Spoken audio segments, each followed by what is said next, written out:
Hi, how's it going this week?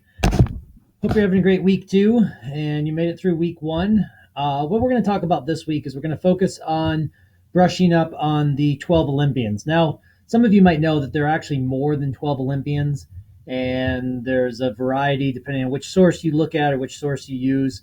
But basically, the Greek pantheon is made up of 12 god and goddesses who overthrew the Titans and ended up living on Mount Olympus. And for the most majority of the mythology that we're going to be studying and the mythological characters and heroes, the 12 Olympians are going to be the primary people or the primary gods and goddesses that we're going to be concerned with. So, what I want to do this week is I've got a free online resource that's a link under the course content, and it's a book that's published for free that you can access the entire book via HTML. So you just have to click on the link there, and I'll show you in a few minutes where to go, and how to do this. But this week you're going to read up a little bit about each of the 12 Olympians, and then you're going to spend some time recording your information so that you have a bit of a study guide as we move forward regarding the 12 Olympians. And then from there, we'll be moving on to heroes and the Trojan War and the Odyssey as the semester develops. So the one thing that I wanted to sort of point out that I hope that the reading from last week gave you is that the Greeks borrowed and collected and gathered and pushed together all sorts of myths from the entire region.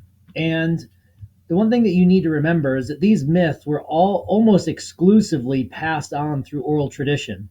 And the act of passing myths on through oral traditions led to a lot of discrepancies. If a story were told in one small Greek village and then the story were retold in another small Greek village a couple weeks later, it might not have exactly the same ending. It might not have exactly the same details. Each storyteller was going to take their own liberties to tweak the stories to suit their own interests and their own concerns at the time, and maybe the concerns of the village that they were telling the stories in.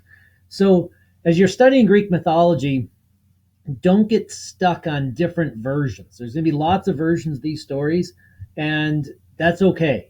And depending on which textbook you pick up, even as an academic, I've got all sorts of books here. I've got this Robert Graves. This is a great set of Greek mythology textbooks.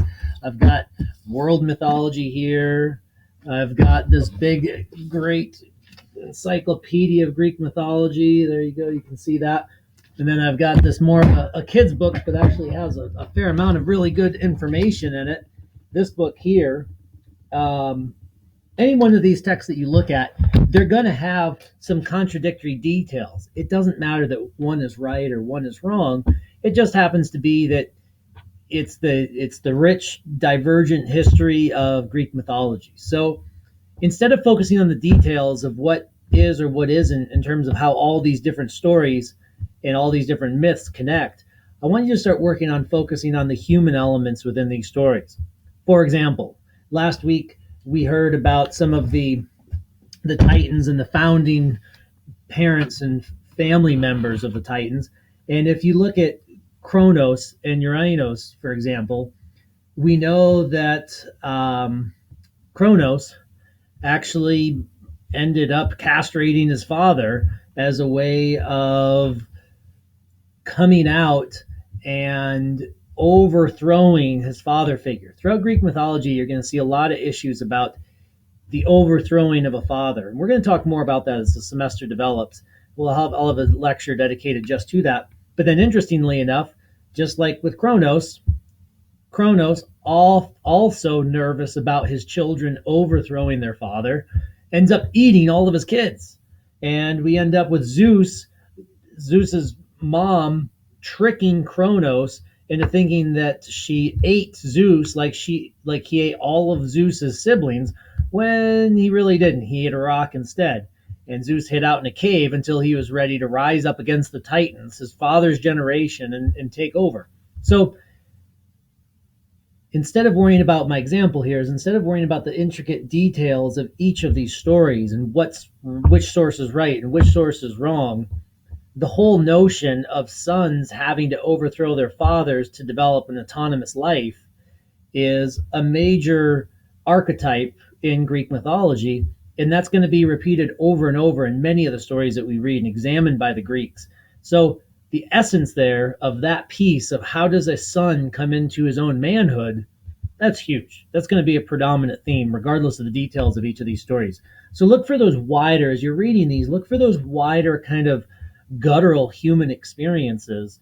And that's what the Greeks are really good at analyzing. The other thing that I just want to touch base on with you all quickly is the notion of personification. And we're going to talk more about this, but as you watched that movie last week, you should have a pretty good idea that the Greeks were really interested in personifying all of these elements of nature all around them.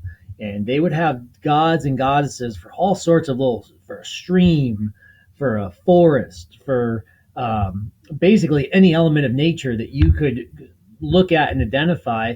They'd probably end up having some god or goddess that was associated with that natural element. So that act is called personification. And it's giving human-like qualities to something that is non-human in nature. And so, you might ask yourself, well, why were the Greeks so interested in personifying things? Well, when you're a Greek and you don't understand the notion of thunder and lightning and the ravage it can bring, while at the same time it brings rains that your crop needs, or possibly can bring floods. It's kind of a fickle thing, right? You want rain, but you don't necessarily want the destructive thunderstorms that come with it. By personifying thunder and lightning and rain and giving those attributes to Zeus, the crazy, powerful king of the gods, it allows us to understand complex things that are unexplainable, especially to the Greeks at that time period, unexplainable things. It turns them into human entities, which the Greeks understood really well. And so the act of personification is really a way of bringing complex ideas into a realm of discussion and into a realm of understanding. So as you look at these different Greek goddesses and goddesses this week, pay attention to how each of these gods and goddesses are personifying elements that are really critical to Greek society and Greek culture. So I hope you have a great week. I'm going to make some more videos for you guys this week, and send me some questions if you got them. All right, thanks.